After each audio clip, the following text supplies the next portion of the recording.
Grab your popcorn, grab your goat, grab your drink, maybe grab a Sazerac. I am clearly not Patti Negri, but I'm Jason Mankey. I'm sitting in the big chair because blondes have more fun.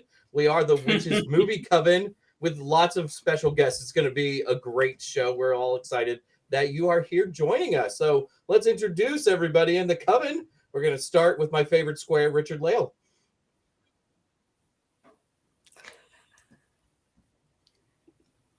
Oh.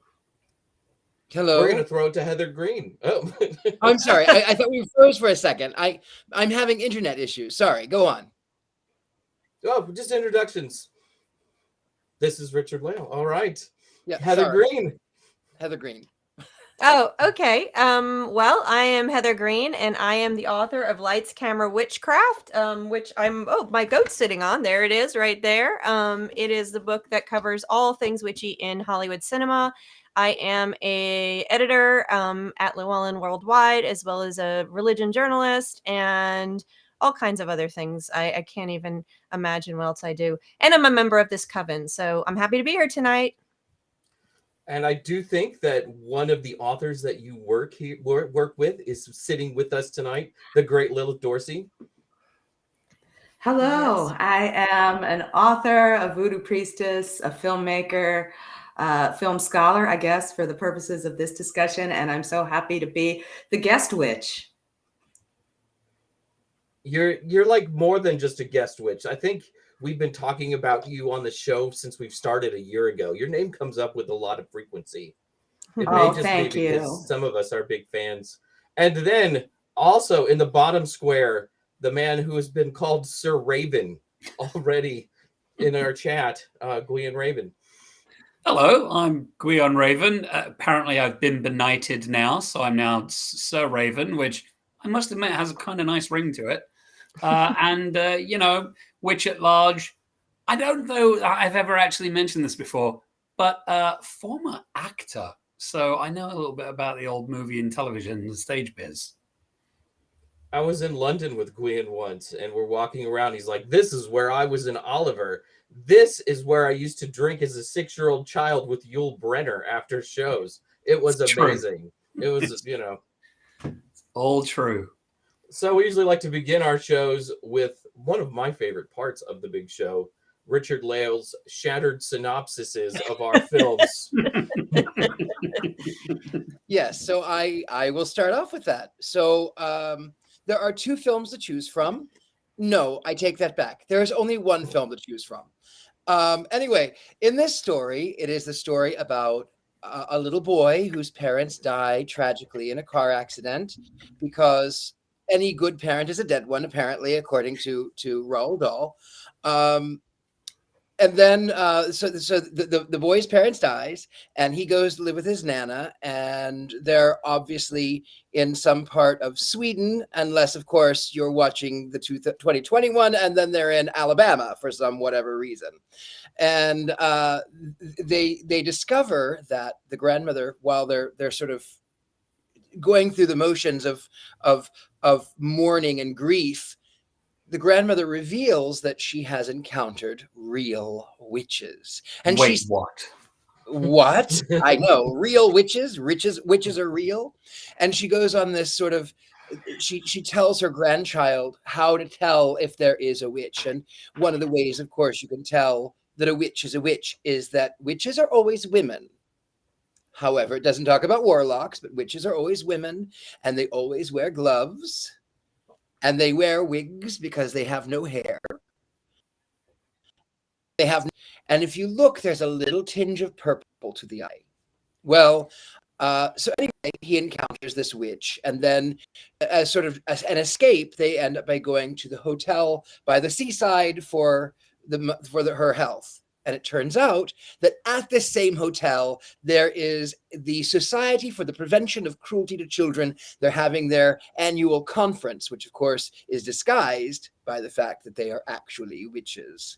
And so the Grand High Witch makes her scene, and she says, "Witches of England." long story short. So she reveals the diabolical plan that she wants to turn all children into rodents, because children, they smell like dog's droppings. And so she has offered this rather plump little boy 6 chocolate bars. And he meets at exactly the right time and poof, turns into a rat. But unbeknownst to the witches, who are so enthralled by the fact that there is this little boy who's turning into a rat, they don't realize that there is, in fact, another little boy, who's the grandson, hiding underneath the stage and is going to be turned into a rat. So he ends up, long story short, going back to save Grandma. Grandma helps him turn the other witches into rats by stealing the Formula 86, which goes into their soup. And then all the witches explode. And then, of course, in the 1990 version, the one thing that Roald Dahl hated was the additional character. He turns back into a boy, which repents of her ways, turns back into a boy. They live happily ever after. But in the book and in the 2020 film, which I like the ending of that one, he stays a rat and fights off witches because he has the address book of all of the witches in the world. He doesn't have mine because I just moved, but he has all of the addresses of all of the witches in the world. And then he uses the money that was generated, of course, how they got it. It was generated by the Grand High Witch so that these witches could buy chocolate shops to poison the children. And I will say this, living next door to a 3-year-old who wants to run all hours of the day and night, I completely understand why one would want to turn it into a rat. Mm. They make a lot less noise while they're running around, right? Right? Rats do not make that much noise. No, yeah. That is Which would be an untrue. improvement over the noise. Yeah. And they don't shake my lamps and shake my pictures. Maybe I should go out and offer some chocolate to the little child. Yeah, I think a plan is brewing here. For a little context on our movie, we're going to go to Heather Greene, who wrote the book on it. She's the expert on witch movies. Yeah, so we're going to go back in time to the Satanic Panic yet again. We often do that, it seems. It's because there was a lot of witch movies produced at this period of time. It was the second witch wave, as I call it, of popularity of witch movies in American cinema. So this one is 1990, right dead center, really, of the Satanic Panic, and also, but closer towards the end of when we start seeing, no, that's wrong. It was the beginning of Hollywood's taking up the topic.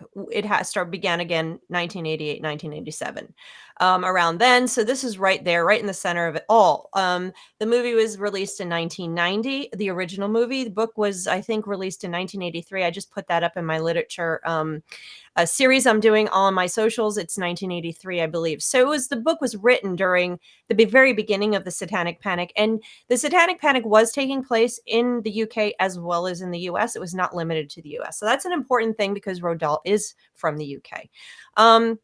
So the other piece of this is that's interesting. It's a Jim Henson film. Of course, that's obvious in a lot of the makeup and a lot of the stuff going on there. He was very popular at the time. And what's even more interesting about this movie is the movie was released, I believe, in the summer, if I remember correctly, of 1990. Jim Henson died in May. He died a couple months before it was released. He never got to see it full released. And Roald Dahl died in November after its release. So both of the main influencers of this film died around its release. And the interesting part of this is Roald Dahl hated this movie. And he was appalled. He asked for changes. He sent letters. He did not like how dark it was. He didn't like Jim Henson's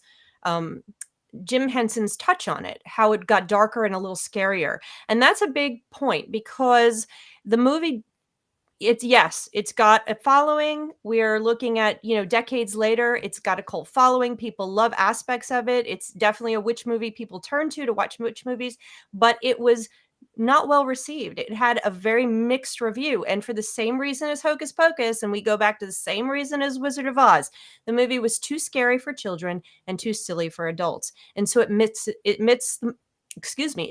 a mark so in its audience. So it did okay, but it did not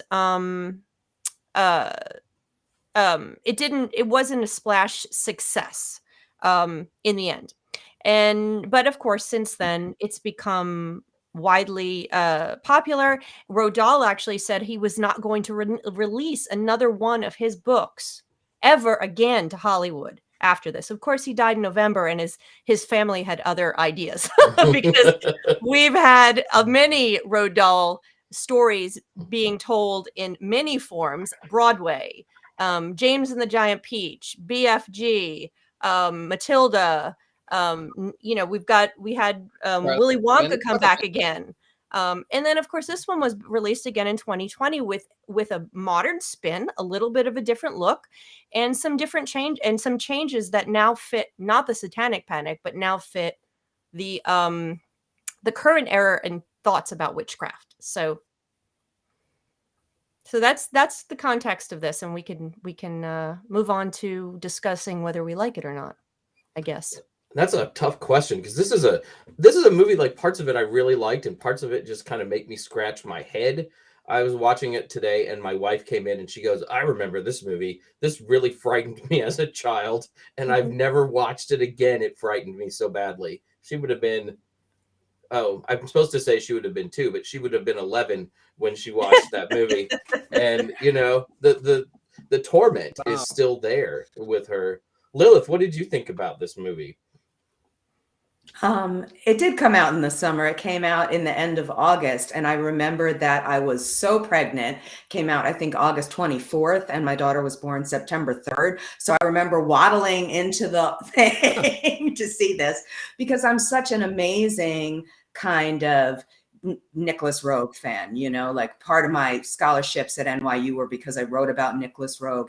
And I think for me, I separate it from the actual practice of witchcraft. For me, this is more of a spooky cautionary tale for children and adults, and what strange things happen in the midnight sun. And that's what it is for me. If I take it away from what it is to be a modern witch, to have that identity, and just kind of see it as this cautionary fairy tale that Roald Dahl was so beautiful for giving us. Gwen.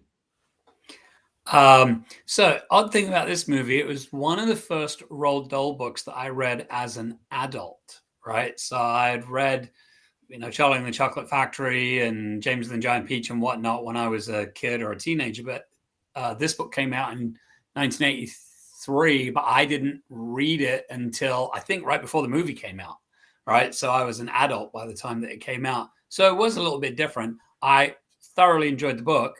And the movie it kind of puts me in mind, which makes sense because of Jim Henson. It really put me in mind of like the Dark Crystal era, that same kind of puppetry and exaggerated stuff. And it was scary. And I remember thinking, because my kids were born a little bit later. My son was born in 92.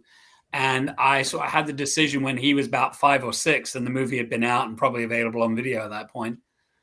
Do I want him to watch it or not? And I think we did play it, but I don't think he liked it that much. And so it sort of dropped off my radar, really, because I think, like what you said, Heather, a little too silly for adults and a little too scary for kids. Mm-hmm. A lot of Henson things were like that. Like, the tones were never quite right. I mean, even the Muppet movies, people always think that these movies are for kids, but Jim Henson really made those movies for adults. There's a lot of winking and nods and things for more mature audiences in there. Yeah. If I remember, Richard-Lael, this is a movie that you really love, right? You're the one who picked this for us. Mm-hmm. Yep. I think he's still frozen. Yeah. Oh no, there you are.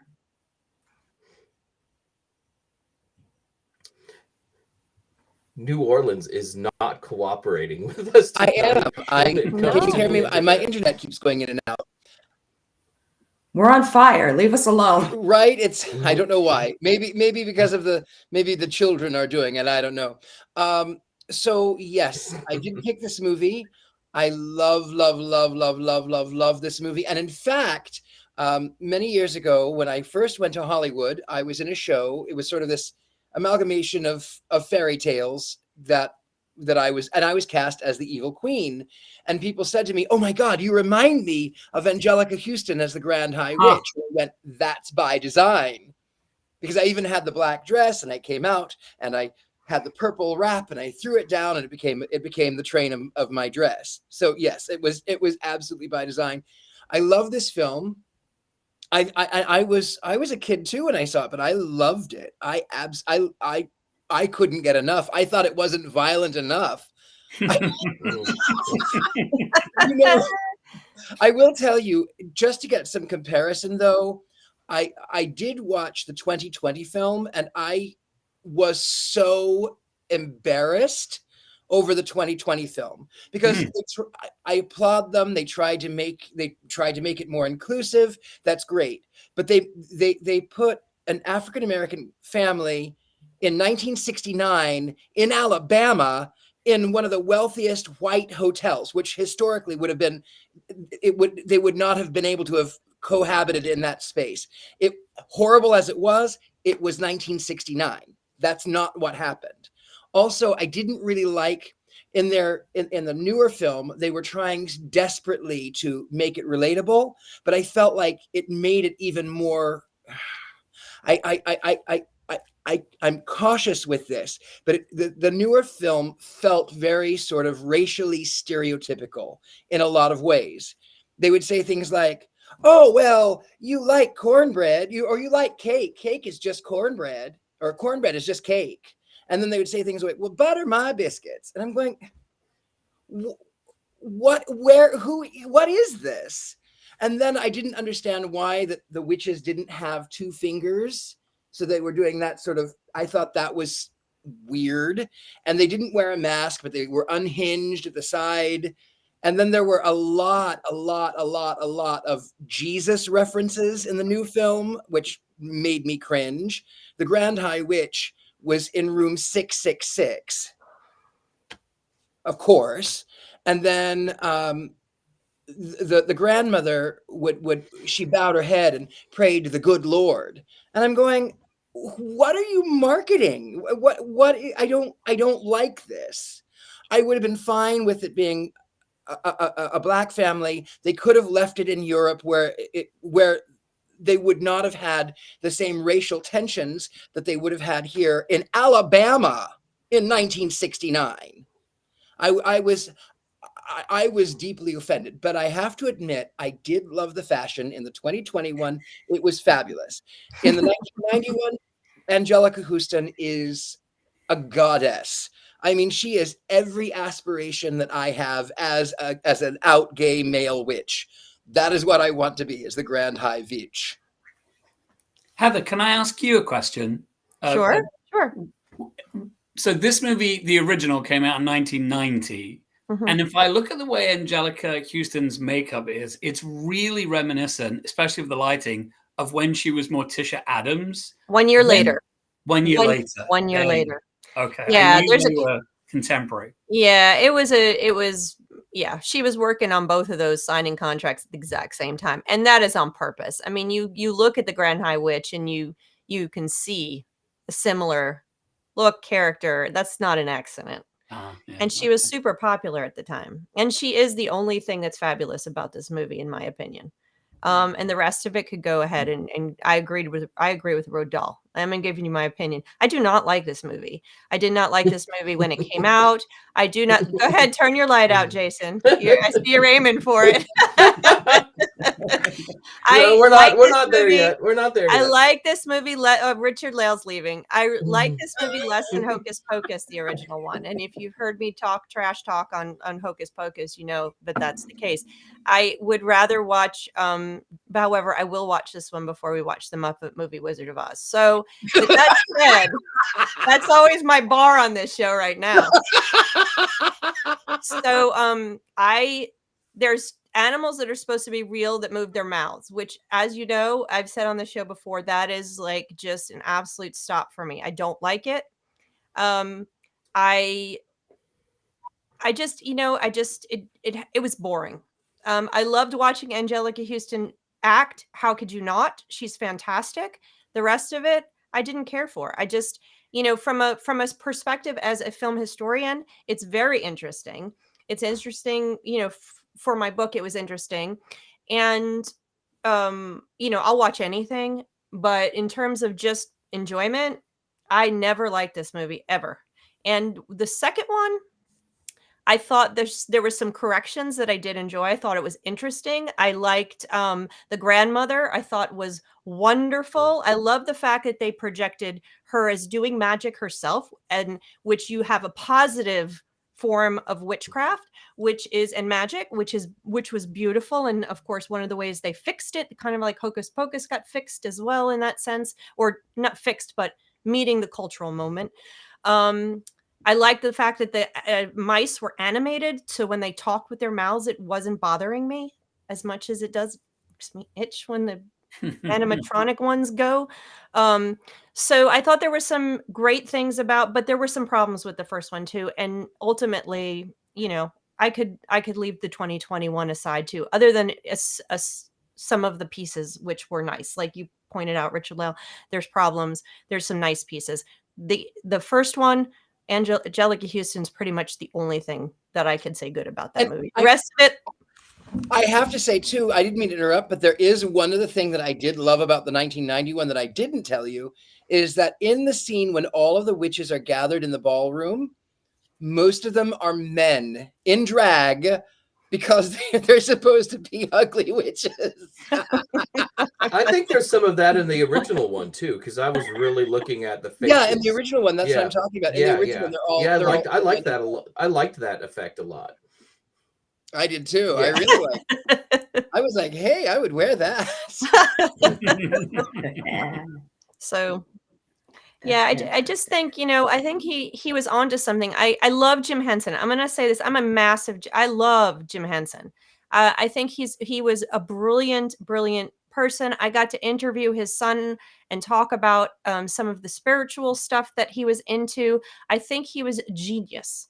And I wonder if this had played less, if it had played more straight, if it hadn't been so spooky, if he hadn't put that element into it, would it have worked a little bit better? I don't know. I really don't know. And that was one of Roald Dahl's complaints, is that he was too much of the macabre, was introduced into it, too much of Jim Henson's Dark Crystal, like you pointed out. That was what Roald Dahl didn't like. So I wonder if it had played more straight, if it would have been any different. But, you introduce those stupid talking animals and I'm done. I'm like, this is really...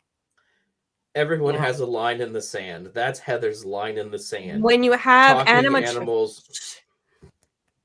Yes. I think the second one suffers from Anne Hathaway is not a bad actress, but she does not have the gravitas of Angelica Huston. No. Right? No. I mean, yeah. She also could not get the accent correct. One moment she's sort of German, one moment she's sort of French, one moment she's sort of Russian. But the way that it is written, if you read the book, she is definitely, the Grand High Witch is definitely German. You know that she is German because the dialect is written that way. But Anne Hathaway was not. She was all over the board. When that movie started, the 1991, I couldn't figure out her accent for a while. It was just, it was so deep. I thought I was going to have to turn on the subtitles for a little while. then I adapted, but no one expects a whole lot from me. So you all know that. Was the length good for you? The length was good. It was 90 minutes, which it's still a long 90 minutes, but it's 90 minutes, which is good. It wasn't a 2.5 hour slog like Bed Knobs and Broomsticks or something. Another good one. You were bringing them all up today. Yeah, bringing up our favorites.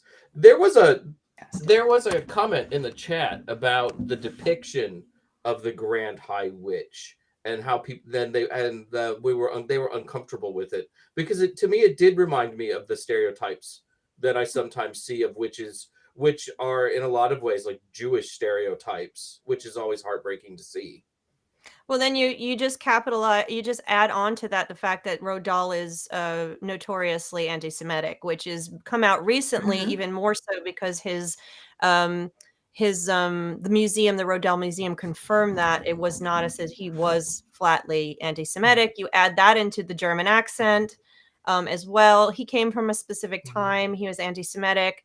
And yes, a lot of the witch stereotypes going back for hundreds of years, anyone who's done any history know that a lot of them do match up with anti-Semitism that has been prevalent for hundreds and hundreds of years. So, but they are also, you have the kid thing, witches eating kids. That's right out of the Hansel and Gretel. That's again Germanic tales. You have all of that, and that was part of the Satanic Panic. That's why this one worked so well in 1990. People were terrified that witches were harming children. And here you go, a movie about witches harming children. That one, pair that with Hocus Pocus, and you got a nice evening. And you know what? As a witch, I have to tell you that I love children. I can just never finish a whole one by myself. We also the end of we also oh gosh, what happens for real with The Simpsons? They told the real story about how witches stopped eating children. The end of the what was it? The broom. What's the one, the Simpsons one we just watched, where at the end they're about to eat, they're going out to get children, and then they offer them candy and cookies and said, "Oh yeah, okay, yeah." I just wish we'd found this before we went to those first 5 houses or something. Yeah, right, exactly. So we got reform. Some of us did anyway, right? Yeah. There you go. One of the things that I will say I am pleased about with this movie is what they got wrong. Because obviously when the potion got released, all of the witches in England were killed, we disappeared. And then they were coming to America to do the same thing. And look at us all here. So they didn't get all of us. Really? Not all the witches. We have the wonderful Jane Hark scene where she's turning him back and everything. Oh, that's right. Which actually, she's redeemed, isn't she? I had to realize again that she was Bubble from Ab Fab. Come on, like just such an iconic character. And there she is in all of her like shiny, happy glory, beaming like the good magic to turn him back. Like, yeah, it's trash, but I think that not just Angelica Huston stands out for me and Jane Harks, but also Maya Zetterling. You know what I mean? We've got this iconic in theater, and film. Yeah. And we've also got Rowan Atkinson, right? Like before fame. So we've got these kind of like really great characters popping up there. And again, I said I separated in, you've got performance and you've got all these kinds of extreme things. That's his thing. So what is he taking? He's taking all these extreme stereotypes and pushing the boundaries. We look at Don't Look Now, where he's got the, evil psychic again with the evil children, all these things that are just sort of turned on their head. And I think it's classically for me a road to a Jim Henson kind of scenario. Heather, do you think some of the darkness comes from what was going on in Jim Henson's life at that point? And soon to be death? I wouldn't think so. I know he was sick throughout the production, but he tends to do this kind of stuff throughout. I mean, you think about Dark Crystal, that was 1982. Yeah. And then Labyrinth was 1985. So I think this one was less dark than those in many ways. So I don't think so. This was a Roald Dahl story. So I don't see the level of darkness that, Roald Dahl thought that Jim Henson was Satan he was so upset from all the readings that I did, but I don't see that level of darkness in this movie. So I don't know for sure, but I would guess just looking at the other films, Dark Crystal's really dark. Legend, that's we haven't discussed that movie. I won't give you my opinion of that movie, but I watched that movie not too long ago because Phoenix Labyrinth. I meant Labyrinth, not Legend. Sorry. Oh yeah. No, we watched I do Legend recently, and there was 112 minutes I'll never get back. I loved it. I love Legends. The thing about Labyrinth, that is a hill I will die on. It does not travel well. the thing about Labyrinth I though is I don't actually. I was gonna say I don't care about Labyrinth, but Legend, I love. I love Legend. Labyrinth. I love Lamp. I think Labyrinth though, you have to with Labyrinth though you have to have a guy with a cod piece on the whole film to sort of balance everything out. That's what makes Labyrinth, right? And this is what the witches needed. It needed a character wearing a cod piece. Like Rowan Atkinson could have had a cod piece on while he was running around the hotel, kind of as a precursor to wore one Mr. in Bean. Blackadder. Quite. Maybe that was what it was missing this whole time. Yeah. Yeah, he did. Maybe that's what it was missing. Maybe that's why I didn't like it. But I didn't like Labyrinth either. I'm just going to add that in. So it wasn't that. Now the lights are going out. Nope. I did not. Now you bring on some Fraggle Rock looks like he's stardust. or Muppet movies. I'm good. The early Muppet movies, not the Wizard of Oz.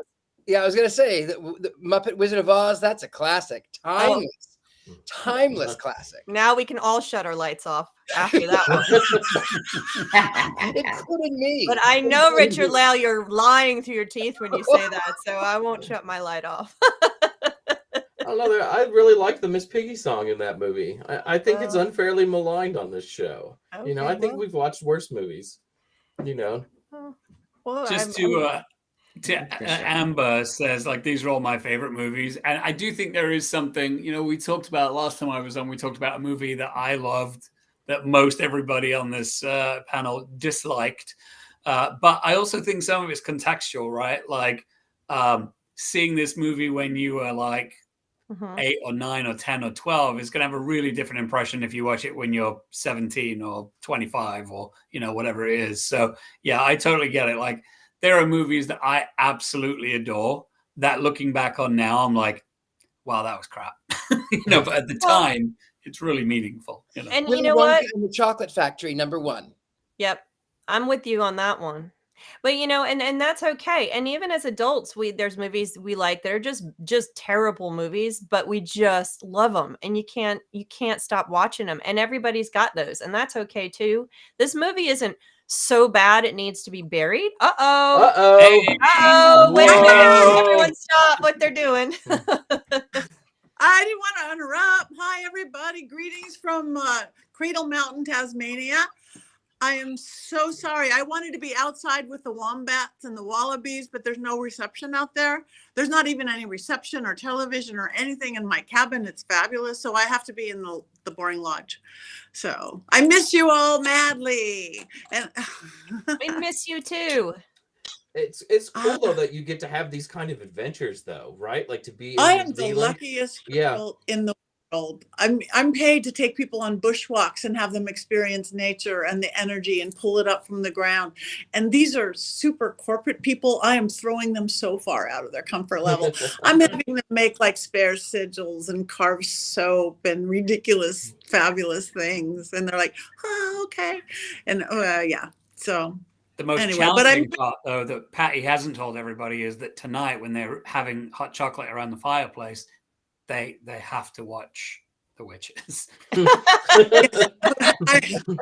Yes, I will tell them that. We're going to go get on a little bus to go to some beautiful lake. This place is, if anybody can ever go to Tasmania, go. I've been to a lot of magical places like New Orleans where you are Lilith and all the, but nothing like this. It's just so anyway, but we're going to this lake thing and I see them looking. It's like, I promise you're not going to have to take off your clothes early. They're so corporate. They're so cute. So anyway, I just wanted to say hi. I do not want to interrupt your movie talk. I will listen in and when I can, but this is the only place I could found to actually have reception. So I love you guys. We love you and miss you. It's so good that you could drop by. I know, it's fun. So knock them alive. Bye. Bye. Bye. I don't know how to turn this on. I forgot to ask her, like, how does the water go down the toilet, right? Is it clockwise or counterclockwise? It's always a big question. I think I'm going to ask what time it is over there. I'm guessing it's early morning. Yeah. Yeah, they're 24 hours ahead, 5 hours behind. So whatever that is for wherever you are. Mm-hmm. Yeah, It's I know tomorrow from working with Australian authors, this is about the time that they start answering my emails.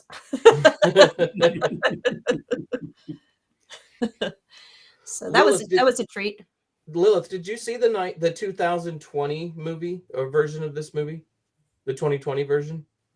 And I was bothered by most of the same things that were mentioned earlier. I didn't like the Jesus things. I mean, I love Octavia, so she's fantastic, and I like that. I like that we were sort of having this kind of black magic, not in a bad way, but in a good way. But it did get very Christian for me, and I didn't like that. Mm-hmm. And I way prefer Angelica Huston. I really don't like Anne Hathaway at all. She's just one of those people that like leaves a bad whatever in my so I didn't like it. And I thought it was scarier. It was pretty. Like, I love the costumes. What? I said she was more frightening to me than Angelica Huston's character, the way they did her mouth and just everything. And there was controversy surrounding her and her character portrayal. And I don't remember the details. It was out the portrayal of her having limited fingers or something. Does everyone remember that controversy? That is actually as a condition, and people who have that condition were really upset that she was the way she represented it, and then she had to come apologize. There was a little bit of a controversy about that. So, do you remember, on that same note, and again, representation matters, I think we all agree with that, but Taco Bell, this is a tangent, Taco Bell had a commercial a bunch of years ago, 20 years ago, when Shaquille O'Neal, the basketball player, was still playing, and the whole thing was that you turned your head this way to eat the taco, and then your neck got stuck. Mm-hmm. And there was a similar outrage, because apparently there is some condition where people's neck locks into place, and they had to pull the commercial. So, shit happens. Well, these are the weird things that are in my brain that I can't ever let go. I'm sorry. This is why we vacation together, because it's never a dull moment. That's the truth.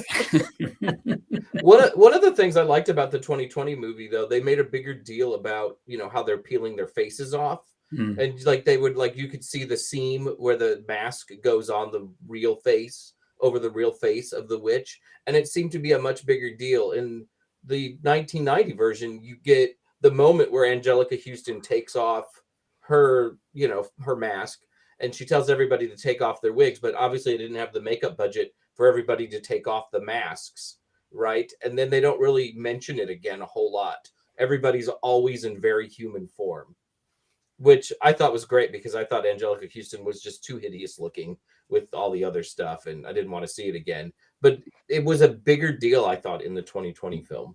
I think, if I may, the reason that the Grand High Witch is the only one wearing a mask in that version is because she is the Grand High Witch. And apparently, when one deals with dark magic, they get uglier and uglier and uglier. And since she is the Grand High Witch, there is no one more ugly than she.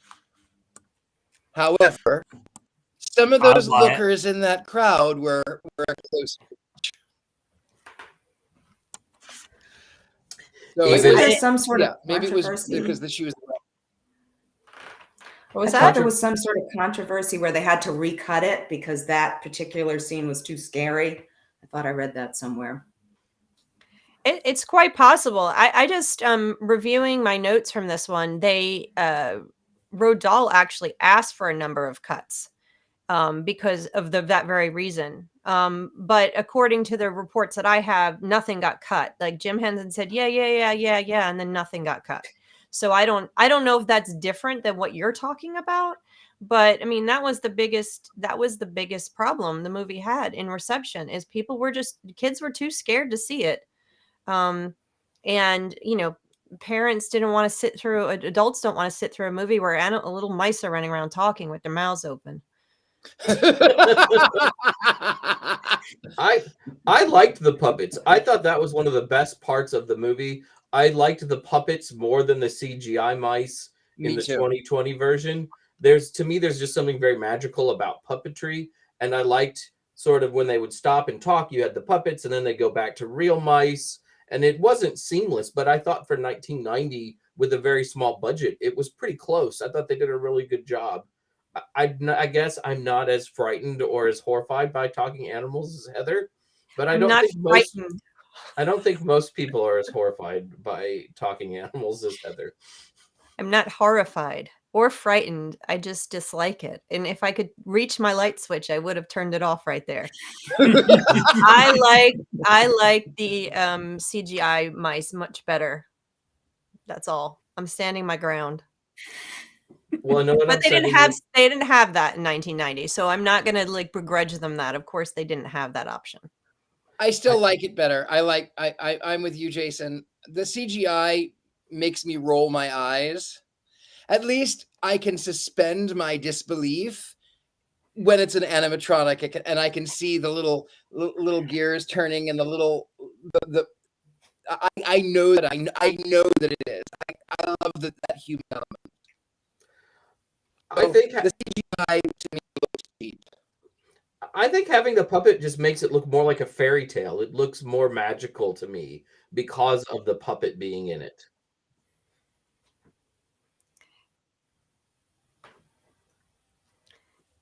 Oh, we're losing him, I think. Yeah, the hamsters running the internet in New Orleans are not being kind to Richard-Lael. Or animatronic mice, as the case may be. Yeah, hopefully their mouths aren't moving too much. But I don't know. It's just I really liked it. Maybe just because it gives me that warm feeling that it is a Jim Henson movie when I see a puppet too, which is something I really appreciate. See, this one doesn't feel like, I know it's a Jim Henson movie. It doesn't feel like a Jim Henson movie to me. And, that's the thing. And I'm the person who walks into the Jim Henson Museum, the Puppetry Arts Center here in Atlanta. And if you love Jim Henson, you need to go to the Puppetry Arts Center here in Atlanta. It's, if you love him, you walk in, you go to the section where they have, I haven't been there in years, so I'm not sure what it looks like now. I walked in, the first thing I see is Ernie and Bert and Big Bird, and that's how you enter in. And I'm crying the minute. This is my childhood, all of the things, every single one. I watched the Muppet movie a million times. Like I said, Fraggle Rock, on the later years, just everything. And you walk through that center and you're just, Skeksis, everything. They're all there. Love it. This does not feel to me like a Jim Henson movie. I don't know, just from watching it. I know it is, but it doesn't. Curiosity, feel like Heather. Did you like Rowan Atkinson cast in this movie? Because we've talked a lot about Angelica Huston. Was he good? Was he fine? Was it? What do you think? He was fine, but I think not enough fine for him to be standout. And I know he's great, but not enough for me to go, okay, he's standout for me.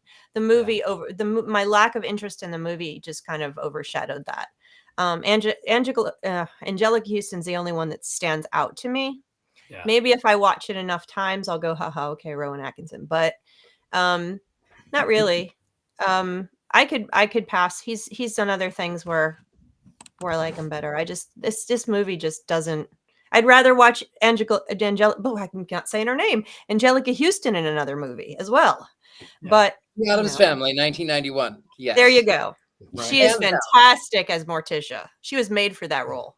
Yeah, I think Rowan Atkinson is entirely wasted in this movie. Yeah, to have an actor that is that funny, that has that much personality, and he really doesn't do very much. There should have been more times of him mugging at the camera. He's in the kitchen. He should have a turkey over his head. All kinds of things like that, and they weren't there.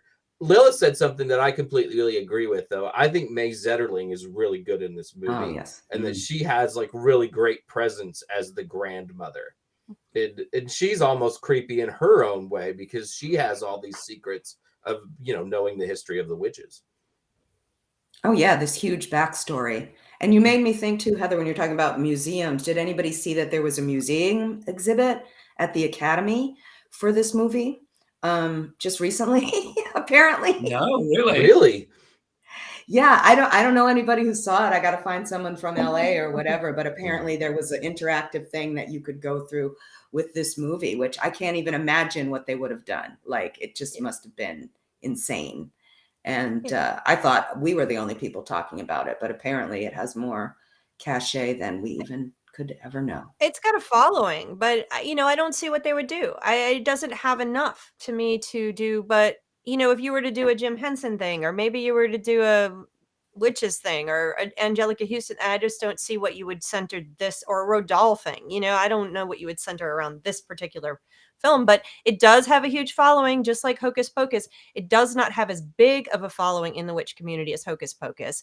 And I think if you compare the witches here compared to the Hocus Pocus witches, the Hocus Pocus witches equally want to destroy children. However, they are so fun in and of themselves, and wild and fun and colorful, that their evil is not quite as scary, is not quite as dark as you find here. So they did not capture, I don't think that these witches capture the pagan witchcraft community in the same way the Hocus Pocus witches have. No, that's true. Yeah, and I think that Disney was very successful when they brought them back was it last year when they brought Hocus Pocus 2.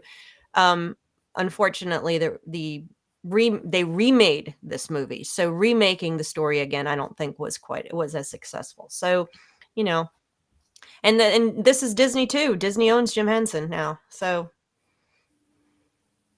also I think that the witches in this movie are not recognizable to us. They're witches with no toes, they're wearing masks, they're all wearing wigs.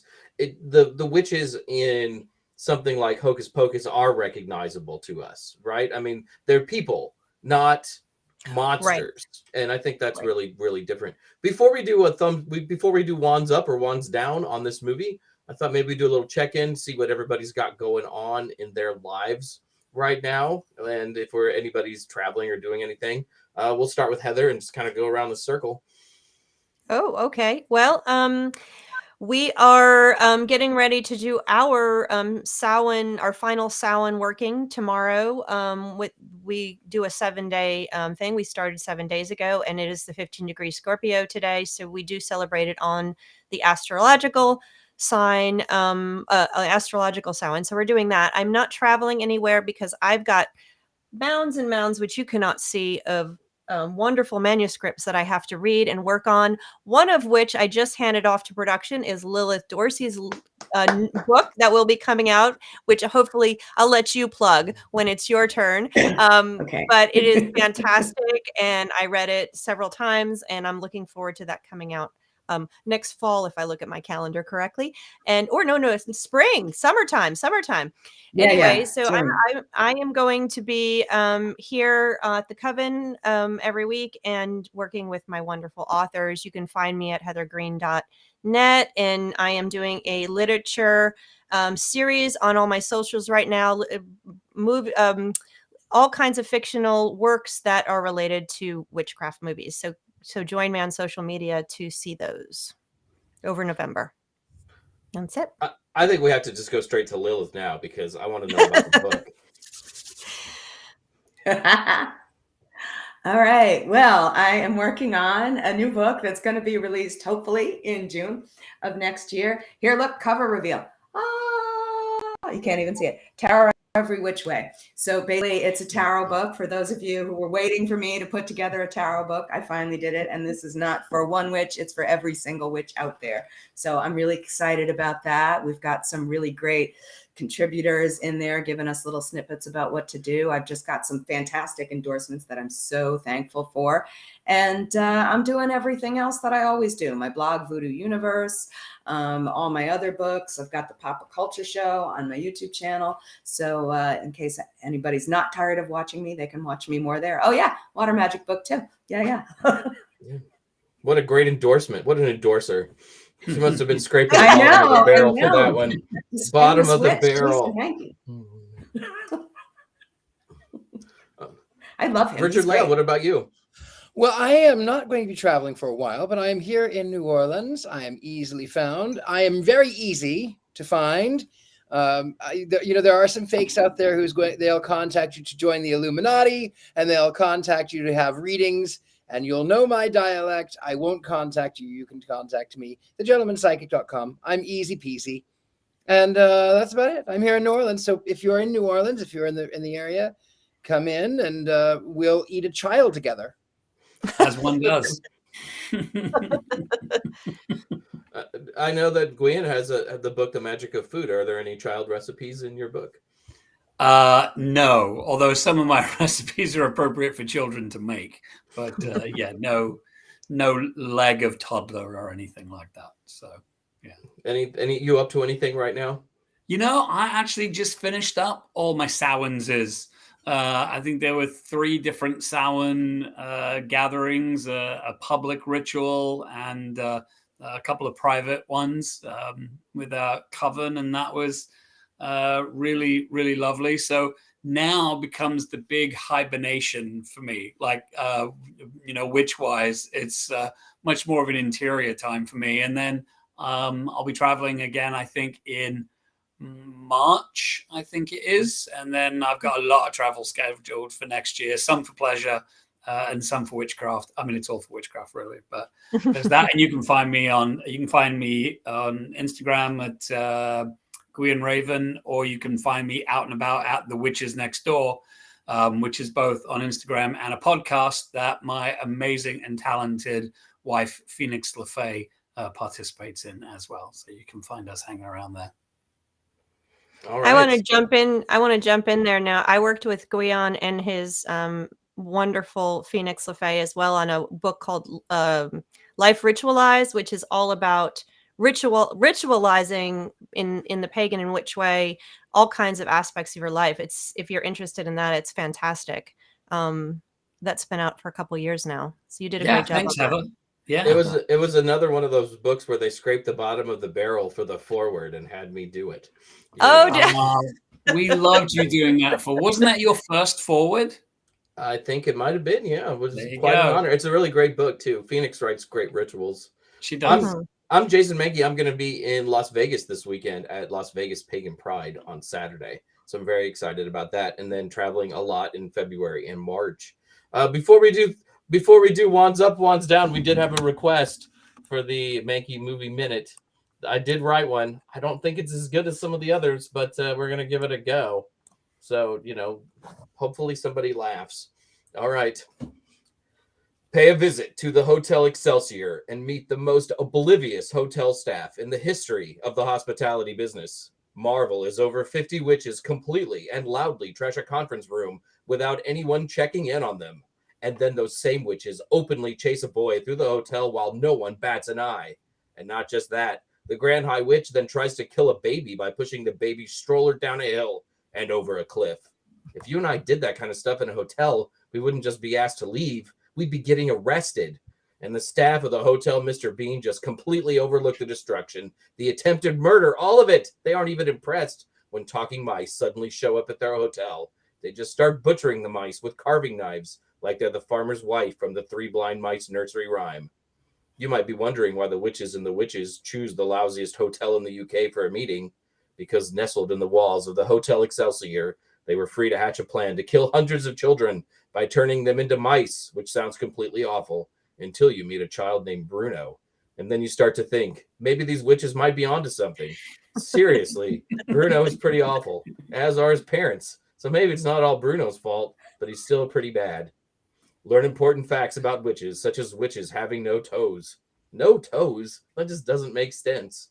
Angelica Huston stars as Eva Ernst, the Grand High Witch, whose true form is so vile, it appears that there is a set of testicles taped onto her chin. Co-starring is Meyer Zetterling as the cigar-smoking Grandma Helga. The cigar smoking around her grandson was definitely a choice. These 30-year-old movies can be pretty weird sometimes. Still, with all of its oddities, forgotten threads, talking mice, and underdeveloped characters, The witches can be pretty fun in some spots, thanks to some cool mouse puppets from Jim Henson. Who needs CGI when you've got good puppets? Not I. But apparently Heather does. You knew All right. I was going to object to that. Oh yes. Yeah. All right. All right. How are we voting on this movie tonight? I'm like sideways. What is that? I love this movie. I have watched it so many times, and I will probably watch it again tonight for the 50th time. Is that a conch shell? What What is are you that, holding Lilith? there? No, it's a raccoon skull. Oh, Okay. nice. My wands are out of reach. This is what I've got. That's okay. We've had Stranger Things used as wands in the. I can't decide. Like, a part of me wants to sort of give it the thumbs up or wands up. Some of me wants to kind of go maybe 50-50. I mean, it's not all terrible. Mine is a nail file for the missing fingers, and it's all the way up. Oh, that's beautiful. I'm down. How What are do we we- voting on the 2020 version of this film?